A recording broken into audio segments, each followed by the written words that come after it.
You ever wonder what really makes horror movies so terrifying? Is it the heart-stopping jump scares? The eerie silence right before something unspeakable happens? Or maybe it's the stories of the monsters and demons that linger in our minds long after the lights are turned on. Today, we're unraveling the mystery behind one such demon, an icon in the world of horror. One that's haunted countless nightmares since her terrifying debut. That's right, we're diving into the chilling world of the nun, Valak. But who, or should I say what, is Valak? Why does she haunt us? And where did her story begin? Grab your holy water, hold on to your courage, and buckle up, because this is going to be a ride through darkness like no other. Just don't look behind you while we're telling it, unless you actually see something. To truly understand Valak, we have to travel back, way back, long before Hollywood, before cameras, and even before modern-day religion shaped our ideas of demons.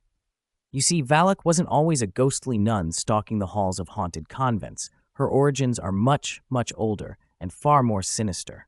In ancient demonology texts, Valak is mentioned, not as a nun, but as a mighty and terrifying demon king.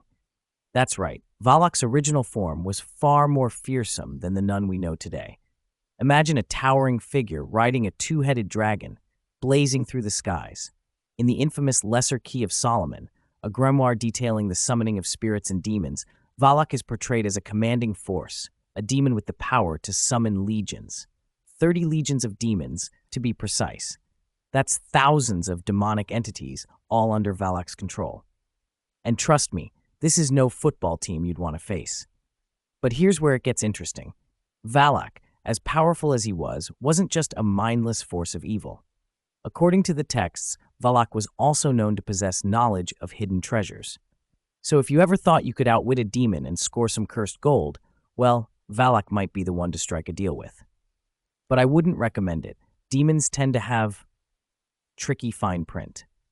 In ancient mythology, demons like Valak represented the unknown. They were the gatekeepers of secret knowledge, dangerous and elusive. The idea of a demon leading you to treasure, well, it's a classic tale of temptation. But Valak wasn't just a treasure map. He was a cunning and strategic entity, respected and feared by those who dared summon him. Not exactly your friendly neighborhood ghoul, huh? And yet, for all his ancient power, Valak wasn't widely known outside the circles of occult scholars. At least not until Hollywood worked its magic. Which brings us to our next chapter. Fast forward to the 21st century. You're probably thinking, wait, wasn't Valak a nun? How did a dragon-riding demon king end up as the horrifying sister from The Conjuring? Oh, my friend, that's where Hollywood comes in. Let's give credit where it's due. Hollywood took Valak and gave her a whole new look, turning an obscure demon into a global nightmare. The terrifying nun we know today first appears in The Conjuring 2, where Valak takes on a new form, that of a menacing nun. Director James Wan, known for his ability to tap into deep psychological fears, introduced this new form of Valak to mock Lorraine Warren's devout Catholic faith. By embodying the very image of purity and devotion, Valak turns that image upside down, becoming a terrifying figure that preys on the very essence of faith itself. But where did this imagery come from? Believe it or not, the nun was inspired by a nightmare, a very personal one. James Wan's wife had a dream of a ghostly figure in religious clothing, and that chilling image stuck with Wan. From there, Valak's iconic look was born. Imagine turning your spouse's nightmares into a blockbuster villain. Talk about relationship goals, right? So, the next time you have a bad dream, maybe write it down. You never know if it'll inspire the next great horror hit. Valak in the Conjuring universe isn't just scary because of her appearance. It's how she haunts. The way she toys with her victims, preying on their fears and twisting their faith. She doesn't just want to scare you, she wants to break your mind. In The Conjuring 2, we see her not just as a physical entity, but as a relentless psychological force. Let's dive a little deeper into Valak's methods. You see, Valak is no ordinary haunting spirit, no chains rattling or cheap scares. No, Valak has a more refined approach to fear. It's like she graduated from the Ivy League of demonic torment. First, she attacks your mind, slowly, carefully, making sure you feel her presence before you ever see her. In The Conjuring 2, Valak begins tormenting Lorraine Warren with visions and cryptic symbols, warning her of what's to come, but never revealing her full hand. It's like Valak is saying, I could destroy you right now, but where's the fun in that? She's a demon that enjoys the long game. Imagine if Valak just sent a quick text like, hey, I'll be haunting your place at 3 a.m. tomorrow, might want to leave. Honestly, a little heads up would be nice, right? But no, Valak loves the suspense. And then there's that scene. You know the one. The painting that suddenly isn't just a painting anymore. Valak steps right out of the frame like she's saying, nice try hiding behind art. That's one of the scariest things about Valak. She isn't bound by rules. She defies reality, appearing where you least expect her, like in shadows, reflections, or even behind you right now. Kidding. Or am I? But seriously, next time you see something in the corner of your room, maybe check if it's just your laundry pile. Or maybe it's Valak. Who knows? In The Nun, we finally get more of Valak's twisted backstory. The film takes us to a remote Romanian monastery, isolated and full of secrets.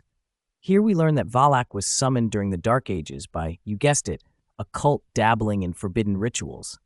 Because as horror movies have taught us, nothing good ever comes from messing with ancient rituals.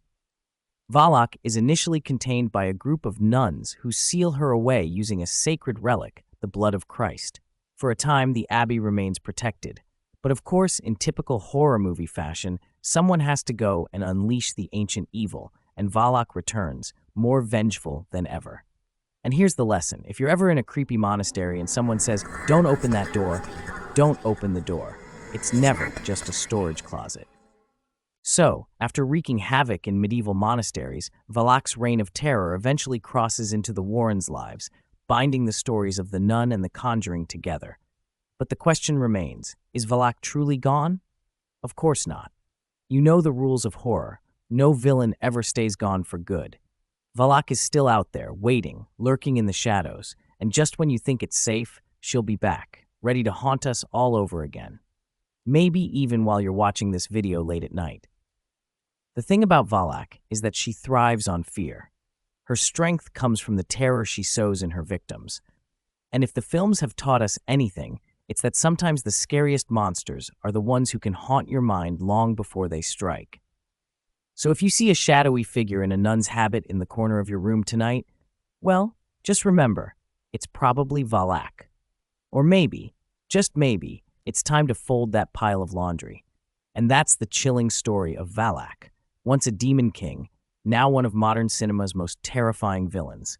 From ancient demonology to silver screen horror icon, Valak has made her mark in our nightmares. Thanks for sticking with me through this spooky journey. If you enjoyed this little dive into darkness, go ahead and hit that like button, or else Valak might just pay you a visit tonight. Kidding. Or am I? Sleep well, my friends. And keep your lights on.